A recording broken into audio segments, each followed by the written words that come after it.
Today I want to talk about what I consider the second best anime in this winter season of 2017. And I had to actually really think about that for a while because it's pretty much up here with Little Witch Academia talking about today. Or Yowamushi Pedal, the new iteration, I guess is the two name with. And those are kind of like very, very close to each other. But I was thinking about it this morning and I actually think this is the best of those two. Second place then. This is kind of weird argument about it, but I don't think too much in this video. But I say right away that the best anime 2017 is Konosuba. Hands down, it's absolutely the best anime. It's his freaking best anime in years. No, but that anime is it's just amazing. It's a ridiculously good, anime. And the thing is that it's kind of like if you say that, okay, so if Little Witch Academia, in my opinion, is like 9 out of 10 or so, Konosuba is a 10 out of 10. Konosuba is like 15 out of 10, 20 out of 10. It's like it's kind of out of world, crazy, rating. So I was talking about Little Witch Academia today, but last episode yesterday, and it feels fair because I say it's the second best anime this season, in my opinion, and that is like. This is like a huge margin to the first, but then this and the Yuri Pedal is like second and third place. And then I would say pretty much every other anime this season is definitely lower than that. So it's like it's a pretty secure spot up here. But Little Witch Academia, it's a little hard. I felt that I was planning for this video to say, okay, what genre is this series? Because it's a comedy genre, and that's also kind of why it's. Where you compare it to Konosuba a lot because they're both kind of light-hearted comedy, so it's kind of like they're very similar on kind of when you watch them and say, okay, I want to watch this kind of genre today, then you can have those two in a similar field, but they are extremely different in characters and so on and everything else, so they're not very similar. With, for example, Yuri Pedal, which is very like a typical shonen sport anime. It's actually much more closer to Little Witch Academia in how the characters are and their base personality and so on, and the character development and so on. However, where Yowamushi Pedal is super serious, Little Witch Academia is super unserious. So it's like, and that's why in one way Yowamushi Pedal is even maybe better than Konosuba because it's very, very, it feels very like tense, right? You really believe in the character and so on. But that being said, though. The genre I would say, I think it's important to define it to begin with here, because some people are I think it's a shonen anime, really, right? It really isn't it? It's a shonen anime, but it's very light-hearted, as I mentioned. So it's like a light-hearted comedy, but it definitely has all of the shonen protagonist design and so on. So the anime have a trigger, which is done Kill la Kill before, and you can see some similarities to Kill la Kill. I think it's well done. Kill la Kill obviously is a very shonen anime in most of the aspects. It was like crazy weird shonen, right? But I think Little Witch Academia is much more similar to actually. If there is one anime or manga that I would say it's close to, is actually Naruto. So actually, I think the closest thing to this series has kind of the main character and so on yet. I think that's that's the first thing I would say. So if you like Naruto, you probably like this series level. It's not very tense or deadly. I think the difference primarily is that if you look at Little Witch Academia in storylines, is that okay, this is happening, they are captured by this dragon, but if that was like Naruto or some other One Piece or whatever, you would be like, maybe someone is gonna die. Not the One Piece, but maybe someone is gonna die, maybe someone's gonna get injured. You have it kind of, or will this dragon die or something. But if you watch Little Witch Academia, you know that okay, everything is going to be fine. It's going to be something silly. Akko, the main character, she's going to do something ridiculous, and that's going to solve it. So you know that that's the difference of this series, right? But so the first thing I'm talking about, but still though, if you ignore that, then it's extremely shonen actually. This anime, I think people kind of miss out on that because it looks very like I don't know chibi, but it looks very kawaii, very cute. But it's super serious shonen actually thinking about it because it's all about a main character which is Akko then, and she is she's crap, okay? Akko is horrible at what she does, right? So that's why I say similar for me to Naruto because she's very similar to this for me because she's horrible at the school. Everyone dislikes her except her like closest friends, but everyone else is like, oh, you're a screw up. you shouldn't be here, get out, right? And she's like, oh, but I want to be the best of this. There's a lot of those things, and she keeps failing. She has the most willpower. She keeps like, but I will do it. I will train extra hard and so on. But she keeps failing anyway. She has no talent, right? So it's very, very typical shonen, and we see her per episode that she becomes a little better at what she's trying to become, right? So as a main character, her it's a little different than, because her aim is not to be like the Hokage or the Pirate King, but it's to become her idol more.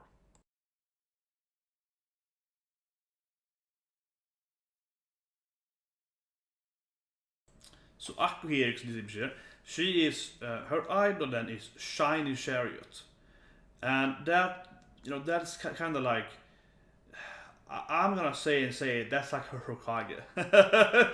She wants to be Shiny Chariot. She wants to be the Hokage of entertainment magic, right? So the series about, as a good name, she goes to the school, and where everyone else is quite, I won't say talented, but everyone else has like magical parents. So if you compare it to Harry Potter, she's a muggle, right? She attended this school anyway because she saw Shiny Chariot when she was a kid. She loved her show, and I guess she was kind of like it isn't undefined yet in the anime what Chariot was. But I would say so far we can say it's a kind of entertainment magician now. She will use her magic. She also fought something evil in the first episode, but she mainly seems to use it to make people happy, right? So Akko goes to school because she wants to become a magician and make people happy. And I think that's an important thing that just makes the whole series also lighthearted in that sense, because she doesn't want to be the strongest or do this or something. She just want to make people laugh and enjoy their time and so on. So that also kind of is kind of the fundamental thing. But also, of course, there's going to be some spoilers here, but primarily we can see that most teachers is against them. So it's very similar to most shonen because most teachers are against her, right? She has several teachers, especially one of them that wants to get her expelled several episodes. And tries to she gets the punish, she gets punishment by the principal and so on, right? So pretty much most people are against her, but she has one teacher, Ursula, that's like, okay, but I like Akko because she's like Chariot. She has this kind of not just the willpower, but also that her interest in magic is based around, I want people happy. I don't want her goal is to become the strongest or the richest or the most greedy. She has like this kind of a pure ideal, right? But she's like, I want to become like her, and because she was happy, right? That is also kind of why you get back to the lightheartedness thing of it, a lot of it. It's an important thing to think about. So it's lighthearted and all of that, as I mentioned, and it's it has a kind of formula where it's like one episode is one problem. That makes it. I think that's probably the only thing that makes it not very shonen. And it also kind of goes back to making it more of like a comedy show. And again, the more Konosuba for example, because it's while the other shonen anime they will have like, okay, this is a struggle being overcome. She has struggles all the time.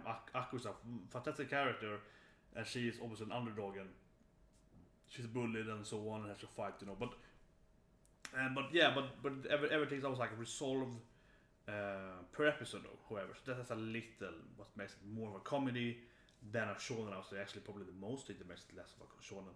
Because even though she has her constant struggle of, you're crap, you're worst student in school, you're close to being expelled pretty much every week and so on. That's a continuous issue she has every episode, right? But none episodes are actually connected with each other, except that she has, becoming slightly better and better and like different struggles and so on. So that makes it a little more of a comedy. But generally then her strength, because that's kind of what I actually like about anime a lot, is that her strength is very rare to be seen. And so if you compare it to Naruto again, but I think it's a fair comparison. This anime feels to me like at the beginning of Naruto. And what I mean that is if Naruto never would have found the spoiler here for the first episode of Naruto, if he never would have found like the Kagari Bunshin Super Scroll and learned like a master super level technique of like 20 minutes, This feels like this would be the anime for him, right? Because it feels like she's never doing the jump. She's kind of stuck at that. The first episode of Naruto, he's like, oh, you do the cloning, oh, it fails, it's a little squirt, like so. And she's stuck at that at the school level of never getting that boost so far in the anime. I don't think she ever will either. So, but I like that more actually. It feels more natural that the show is just giving her like an automatic, appears 10 level boost suddenly. She's just stuck at the level 1 or slowly becoming level 2, slowly becoming level 3 and so on. However though, it's a little unfair to Akko in the beginning of the show. And I think that the show is, the downside of the show is in the first episode and actually also episode 4. But I'll talk about that soon. I'm gonna get 2 episodes each, up to 7 then, which is where we are now, 7 yesterday. And episode 3 then is what I talk about mainly. Well, not mainly, but that's episode for me then. Because I watched the first episode, I was like, yeah, it's pretty funny. Second one, she actually is, where Akko actually is good. And after that, it's horrible. Yeah, so that's kind of weird actually. But episode 3 is when I was like, oh my god, this is one of the best episodes I've ever seen in my life. And I had to rewatch it. I had to go back. I had to rewatch the episode like 3 or 4 times the same day. Like, after I was like, this is amazing. I wish I recorded myself reacting again. That's ridiculous. I was like, this is the greatest race in an anime ever. I had to go back, rewatch it just after watching it, like the last second rewatch it. I was like, okay, yeah, this is good. I'm not even finished the episode. I like watched the episode. I think it's like up to it's 22-minute episode. So I watched the episode like maybe to minute 18 something like that, and I rewatched like minute 12 to 18 again before I even saw the ending of the episode. I was like, I have to rewatch it now. Went and saw the full episode, and then I rewatched it again. So I watched it 3 times before I was like, this is so good. And after I think that the anime has been, except episode 4, I think the biggest one, it has been definitely just really, really good with everything pretty much. But not as good episode. That was kind of an amazing episode. But again then, so episode 2, I think is interesting because that's the episode where, as we saw previously with Shiny Chariot, where she actually uses her like shiny or chariot knowledge to actually be good at something, which I actually find a little weird that I haven't actually used again since then, because so far, as I mentioned, they always kind of resolve the episode issue per episode, right? But that's usually by silly stuff she does then, which I think is kind of funny though. So in one way, it's really good that they don't have her being like, well, she's useless, but she has one really good knowledge about chariot magic on the side. She can throw it in when it's needed and that fix stuff. So it's kind of nice that they're going, they don't do that. However, I would imagine that you should more eventually in the story. So it's a little weird in the first episode, but you kind of see this what you get later if you hope it's a meaner. So what I mean with that is that I think people get a chance to watch this episode 3, because episode 3 is like, wow, this is good, and and so on. So what you see then is that she is really good in shiny chariot knowledge, and there's like a card game or something, and it's mentioned later on as well. And because of that card game, it's like a trading card game, she knows how those spells work, which is really horrible at everything, but she knows how those spells work, or kind of the lore and mythology of those things. So you can utilize that to figure out the issue in episode 2. So it's kind of interesting how kind of her... It reminds me a little of Boku no Hero Academia as well then, because she's kind of an outsider, right? Not having magic, coming into a magic school, like in Deku, he's like, he's a normal human, not having a quirk, coming into that quirk school, and everyone's so used to having quirk, they all believe in quirk and so on. So he's been studying the quirk, so he has the kind of the overview of how does this quirk works, because I don't have my own quirk. And she doesn't have her own magic, she knows about magic in another aspect, but she can't use magic, right? So it's kind of throwing that into it. And but yeah, it's a little slow in the beginning though, because Akko she's an idiot, right? She's a delinquent kind and so on. So she's brought into that, and also it's a little predictable though how the story can progress. Not the story, but kind of how the world builds in. It works fine though. But at the first episode, so spoiler here, she's gonna run into Lotte as the first. Which talks to her bitch, which doesn't want to help her, But Lotte is the first person that he talks to and helps her, and of course we got Shelly, her older friend, then, and she doesn't help her, but she talks to her a little and so on. And obviously then those three girls fall into an accident, thanks to Akko being Akko. It's always the kind of thing.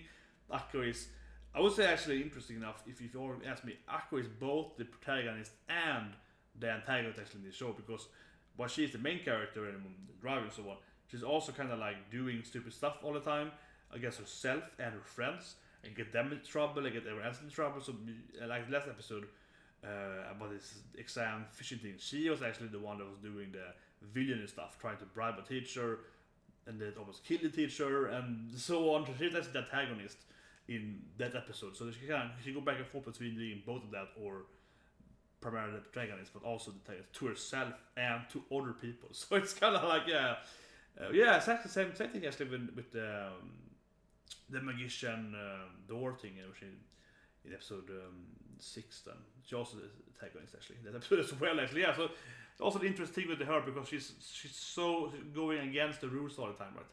Of course, it's a very typical shonen protagonist thing, but she's actually injuring people and so on, not injuring them, but like the thing is lighthearted. So when in other shows you couldn't do that much, like you can't do that in like another shonen show. You can't have the main character like injure or hurt or someone of the other characters. Even yes, the comedic effect, but not like in a serious effect like the last episode, which he almost murdered the teacher. But in this show it works because it's so lighthearted, so you know that okay, teacher's almost dead, but they're probably gonna help and save teacher, and that probably will pass her the exam somehow because she saved her life, even though it's her fault that she almost died in the beginning. So it's like, which as a spoiler, yeah, that's gonna happen. Right? She almost murdered teacher, saved teacher afterwards, and then she kind of gets a pass in the exam, right? So that's kind of like it's gonna happen. So the show is predictable though, but it's really hilarious, and it kind of works as in an interesting way, because she's kind of like actually causing issues around her while also trying to be the good person. So it's kind of a very interesting dynamic there. It's a very good show, while though it's predictable. So for example, as I mentioned in the first episode, she is kind of the antagonist in a one way, or I guess desperate protagonist. And yeah, her two girls she meets, that of course, and fights a monster with them and so on. Obviously, they will be a roommate, so spoilers. But yeah, that is an issue of the show. An issue, but that's kind of how the whole anime is. So you either like it or you don't like it, but it's predictable in that sense. Like you know that okay, this is her two like interacted people she meets.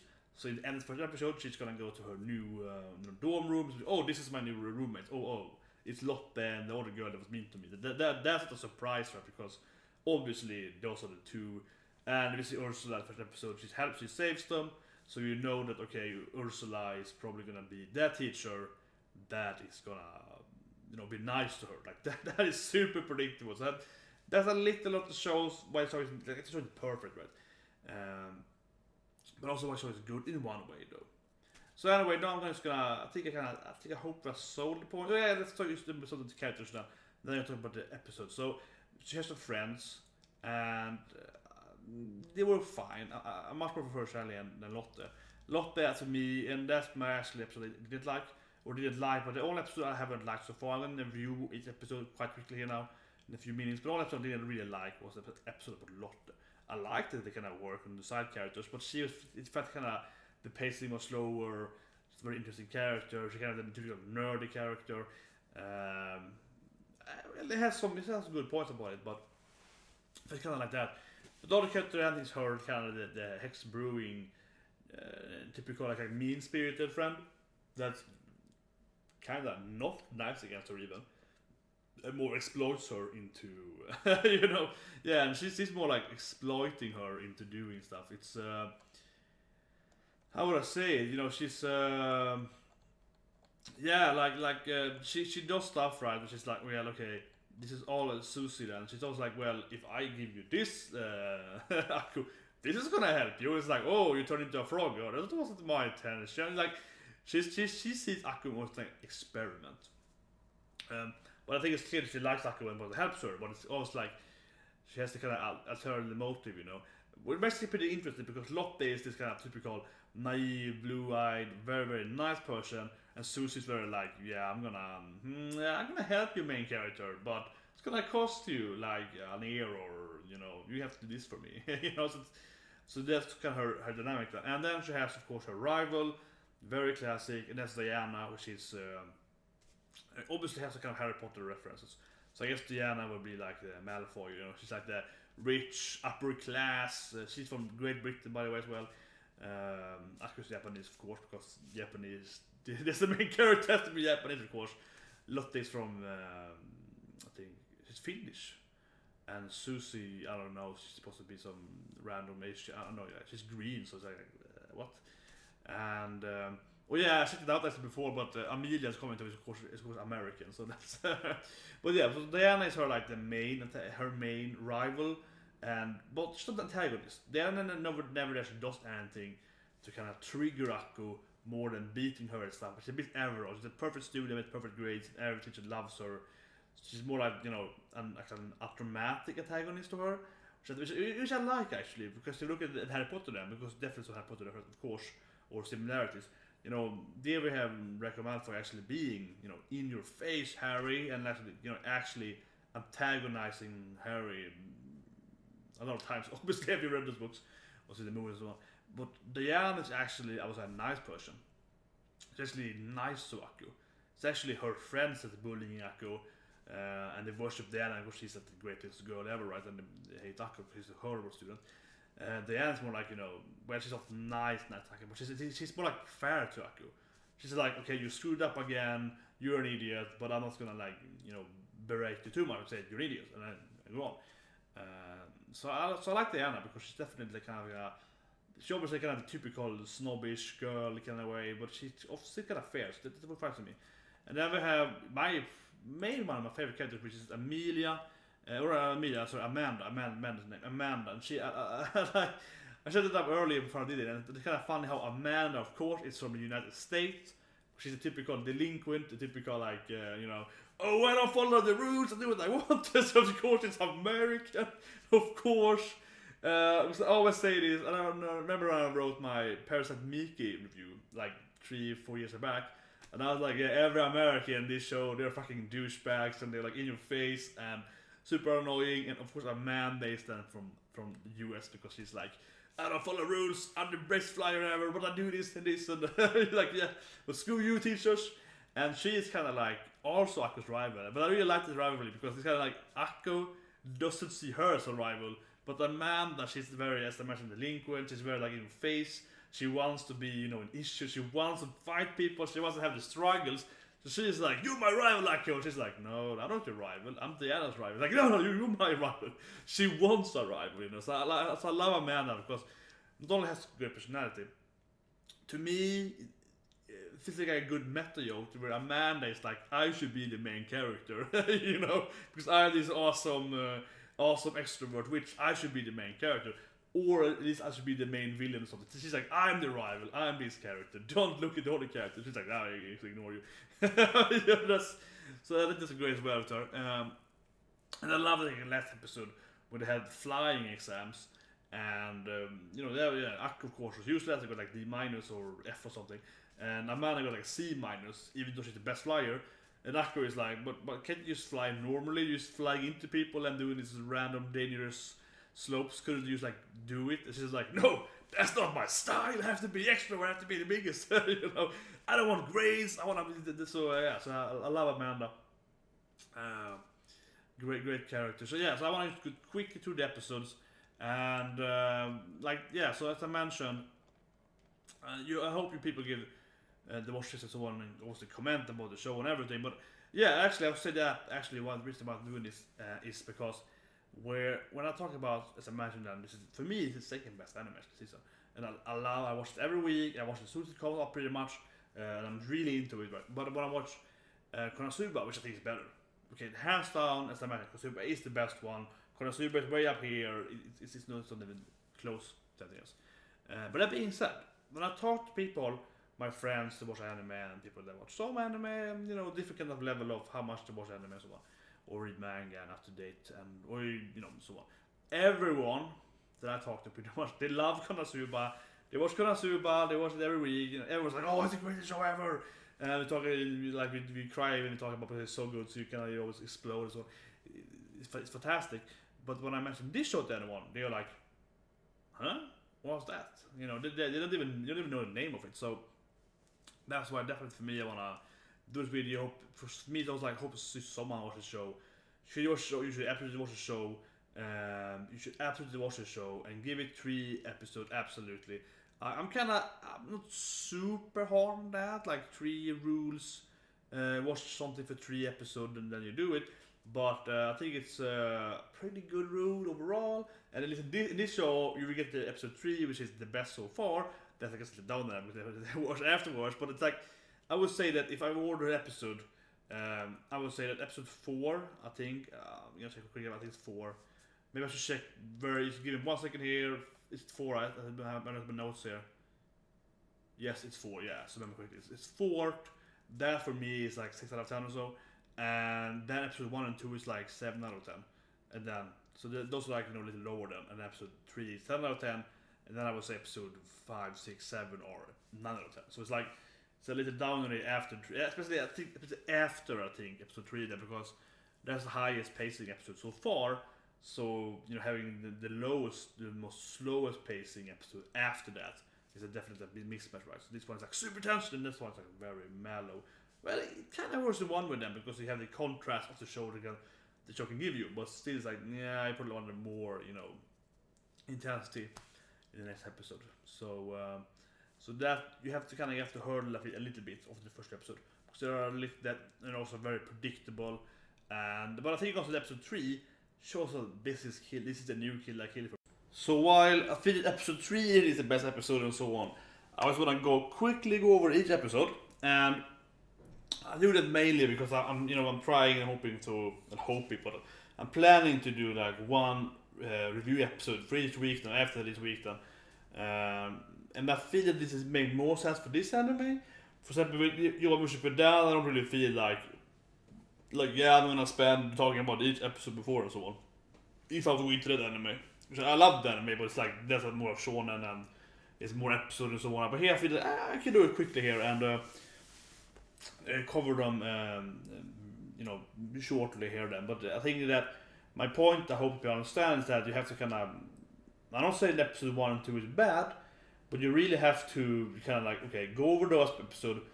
So get episode 3, you're gonna love this anime. It really shows you, as I mentioned then, yeah, this is similar to Kill la Kill. It's made by the same guys, and you really feel it. You feel the energy. You feel that ooh yeah, this is crazy.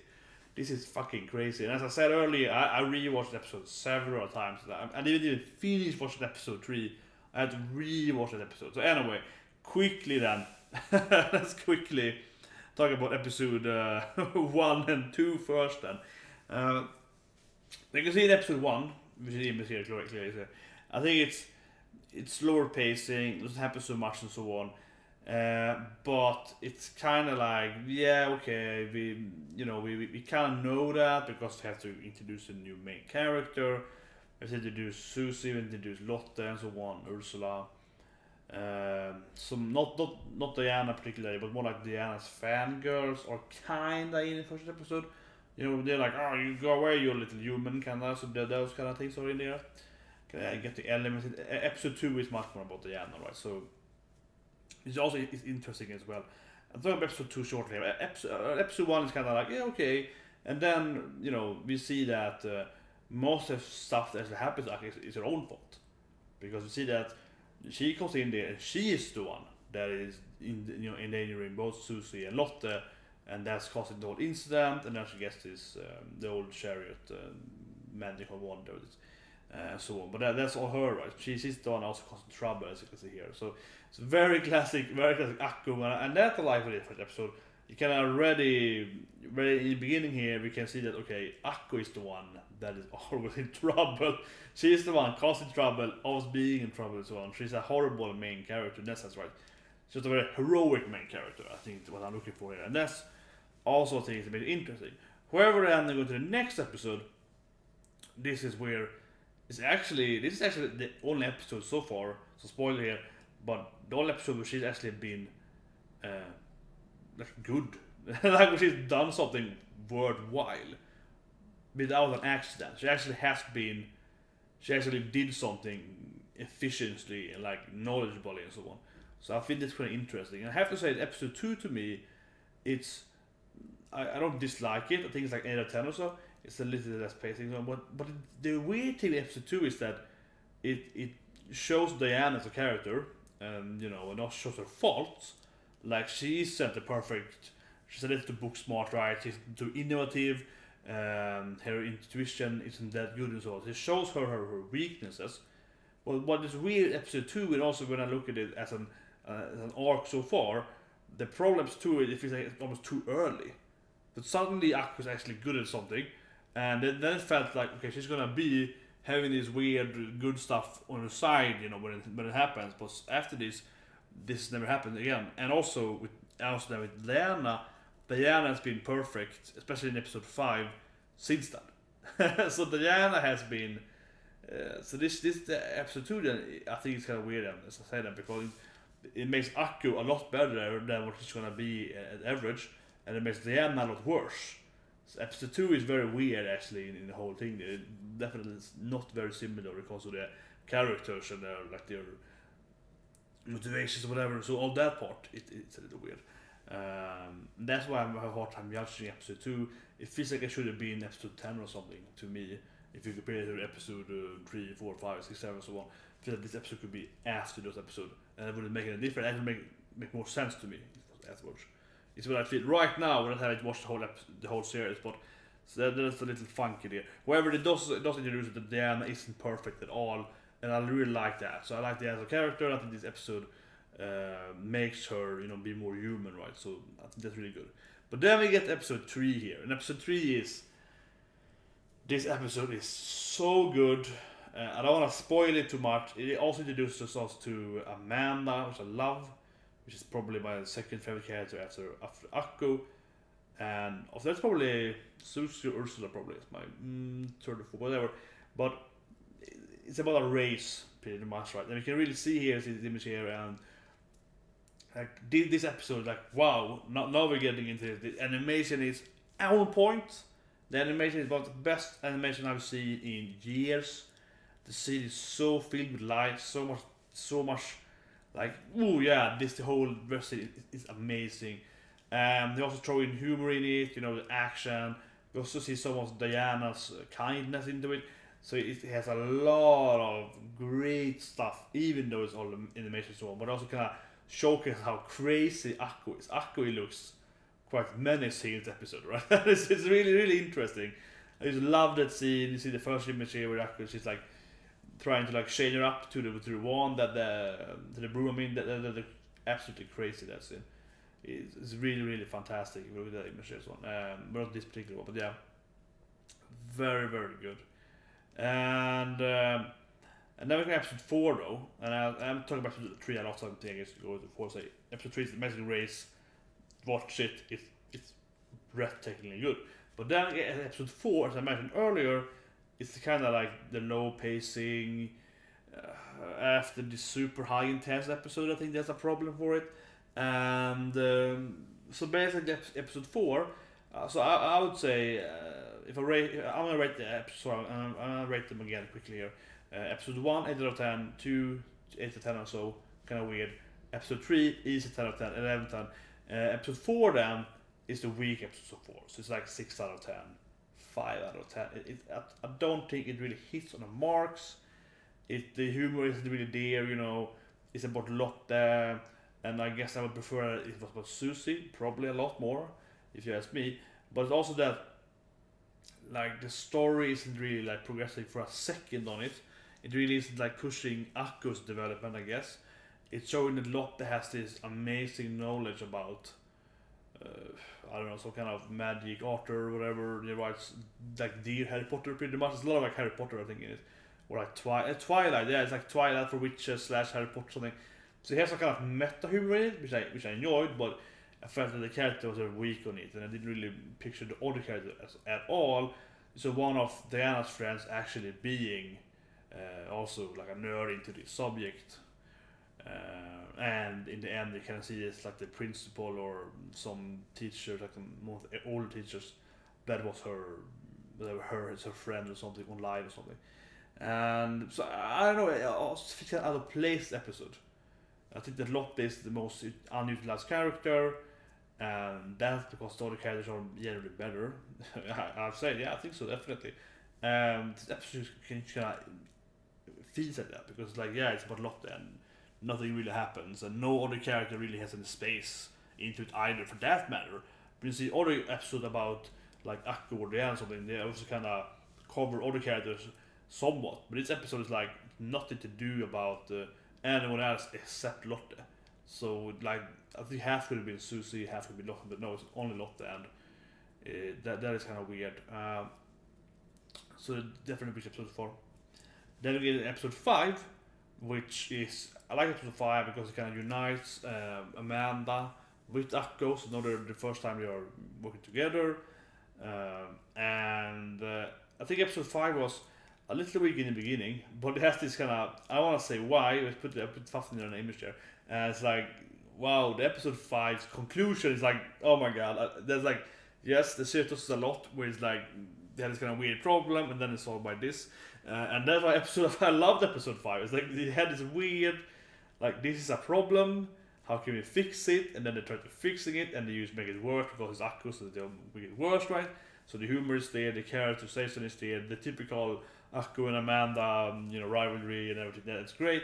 And then it's like, oh, this is actually the villain guy. He's actually not this, and so it's like twist and so on, and they have the end like twist upon a twist, and it's really nicely done.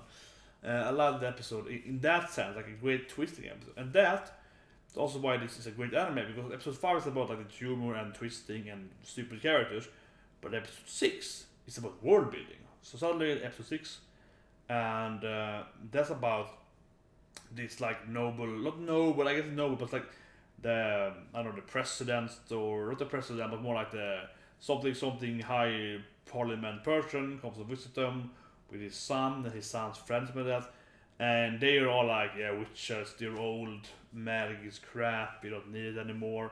So suddenly we have this kind of political into it. It's like, yeah, he's like, oh, I want to see witches, and he knows Diana, he's like, oh, she's a useless, she's a rich girl that spent her life on magic, that's retarded to spend your money on, I don't know, economics, something instead. So that episode is very interesting. The episode has a lot of interesting plots to it, which I don't know if we will see more of or not. But it's interesting. And in a kind of weird way too, because it's kind of like not very similar to any other episode on its main plot. Or our main plot, separate examples. However, on its main plot, see here now, that's all about Akko being stupid as always. So it has a little weak to the episode was that is very predictable. So spoilers, but kind of like, yeah, I think anyone can really predict that. If you see that this new hot boy comes to school, because they're all females, right? And everyone's like, oh, I want to charm him, he's so cute, and so it's very attractive. Obviously, he's gonna fall for Akko. Like that, so it's like, that's the most obvious thing ever in any anime and every TV show with this kind of humor into it. Obviously, he's gonna like the screw up girl that no one respects, that no one thinks is gonna be serious. That's the most far-fetched, right, from this kind of the calm nobility he presents, right. And she is this kind of rascal that is runs around as a bunny girl, and he's like, that girl, she's interesting. That's super obvious. So that's a little problem with the whole series, because you can usually predict kind of the main plot. You can't predict, maybe say this happens like this, but it's very obvious that the overall prediction is almost kind of clear. Like, yeah, obviously he's gonna like Akko because she's the most far from him, right? She's an extreme interesting. He says like he's more interesting which I've met with, yeah. But I like though that he actually got into the whole action. So I actually liked. So I think they kind of had the predicting thing there, but then I actually kind of was like, okay, they actually kind of baked it in a good way. In the end of it, so great episode as well. And then in the last episode we have something covered yesterday, episode 7.